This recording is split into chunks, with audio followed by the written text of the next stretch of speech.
তারা বাংলাদেশকে কাঁটাতারের বেড়ায় আবদ্ধ করেছে, যেটি আন্তর্জাতিক আইনের সম্পূর্ণ লঙ্ঘন। এখন শিপকে তারা বাতিল করেছে, এটিও আন্তর্জাতিক আইনের পুরোপুরি লঙ্ঘন। কিন্তু সমস্যা হচ্ছে আন্তর্জাতিক আইন এখন এতই দুর্বল, বা আন্তর্জাতিক ফোরামগুলি এখন এতই দুর্বল যে এর মাধ্যমে এর কোনো সমাধান সম্ভব নয়। আমার মনে হয় আমাদের প্রধান উপদেষ্টা professor doctor Mohammad Yunus sir এই বিষয়টি অত্যন্ত ভালো করে বুঝেন এবং সেইভাবেই বিষয়টিকে ভারতের সাথে মোকাবেলা করার চেষ্টায় রত আছেন। বিগত 8 মাসে বাংলাদেশ যেটি প্রমাণ করেছে যে বাংলাদেশ সত্যি সত্যি একটি স্বাধীন সার্বভৌম দেশ।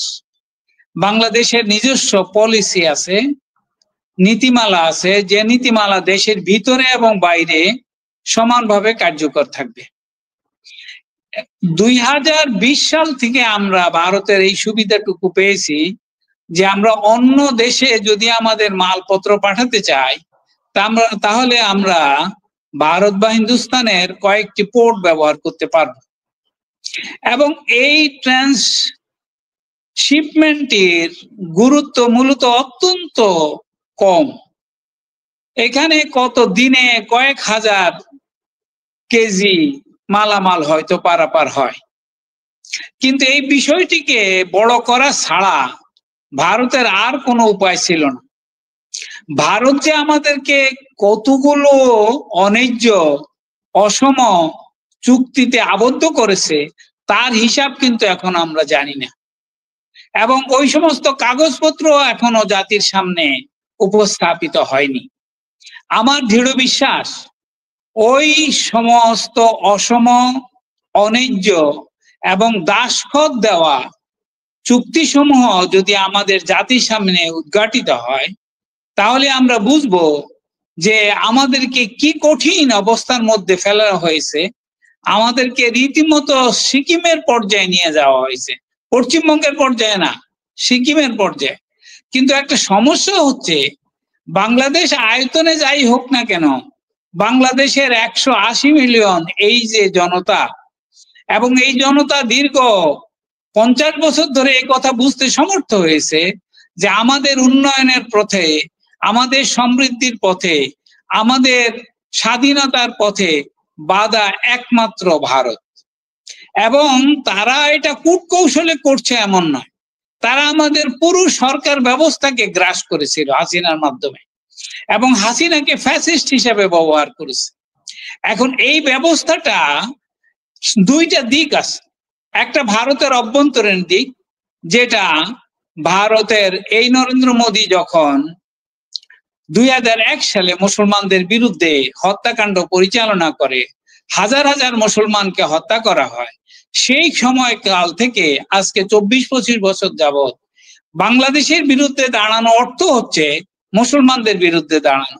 এমনকি পশ্চিমবঙ্গের বিরুদ্ধে তখন তারা দাঁড়ায়, তখনও তারা বলে যে পশ্চিমবঙ্গ তো মুসলমানরা দখল করে নিয়ে গেল। এই যে ইসলামোফোবিয়া, এই যে মুসলমানদের বিরুদ্ধে তাদের আক্রোশ, অন্যায্য, এবং কোন প্রতিবেশী রাষ্ট্র পৃথিবীতে এমনটি করে না। কিন্তু ভারত একটা অস্বাভাবিক রাষ্ট্র। আমি আবারও বলতেছি অত্যন্ত গুরুত্বের সাথে, ভারত কোনো স্বাভাবিক নেশন স্টেট না। ভারত মূলত একটা সাম্রাজ্যবাদী সম্প্রসারণবাদী শক্তি, যারা তার পার্শ্ববর্তী কোনো দেশের সাথেই ভালো সম্পর্কে বিশ্বাস করে না। তারা বিশ্বাস করে আমি হুকুম দেব আর তুমি তালিম করবা। এই ধরনের সম্পর্ক তো দুইটি স্বাধীন দেশের মাঝে হতে পারে না। তো বাংলাদেশ এখন নতুন করে মাথা তুলে দাঁড়ানোর প্রেক্ষাপটে তারা তিনটা জিনিস করতেছে। একটা হচ্ছে ডক্টর মোহাম্মদ ইউনূসকে মৌলবাদী বানানোর চেষ্টা করতেছে। চিন্তা করে দেখেন, অন্য কোন লোক বাদ দেন, professor doctor Mohammad doctor Yunus স্যারকে তারা মৌলবাদী বানানোর চেষ্টা করে। অদ্যুত্বপনারও তো একটা সীমা আছে, যে এই লোকটির সম্মান এবং সার্বজনীন মানুষ হিসেবে যার ঐতিহ্য যে সৃষ্টি করেছেন নিজের জন্য, সেটা বিশাল। সেই প্রেক্ষাপটে আসলে মোদি কিছুই না ওনার তুলনায়। এখন মোদি যেটা ইনফিরিয়রিটি কমপ্লেক্সিটিতে ভুগতেছে, এমনকি তাদের যে পররাষ্ট্রমন্ত্রী জয়শঙ্কর, তিনি কি কথা বলতেছেন যে ভারত যতটা বাংলাদেশের ভালো চায় আর পৃথিবীর কেউ এত ভালো চায় না। তা আমরা সবিনয়ে বলতে চাই আপনাদের ভালো চাওয়ার দরকার নেই, আপনারা ট্রান্সশিপ বন্ধ করেন, আরো কি কি পারেন সব বন্ধ করেন, তাতে আমাদের তেমন কিছুই আসে যাবে না। এটা প্রফেসর ডক্টর মোহাম্মদ ইউনূস প্রমাণ করেছেন।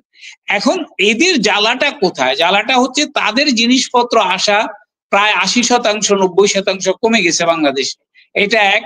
দুই হচ্ছে আমরা আসলে ভারতে পাঠানোর মতো যা দ্রব্যই উৎপাদন করি তারা সেটাকে বাধা দেয়। এতে করে আমাদের একটা অসম বাণিজ্য হচ্ছে তাদের সাথে। $14 বিলিয়ন ইয়ারলি অসম বাণিজ্য থেকে মুক্তির অন্য কোনো উপায় নাই। আমাদেরকে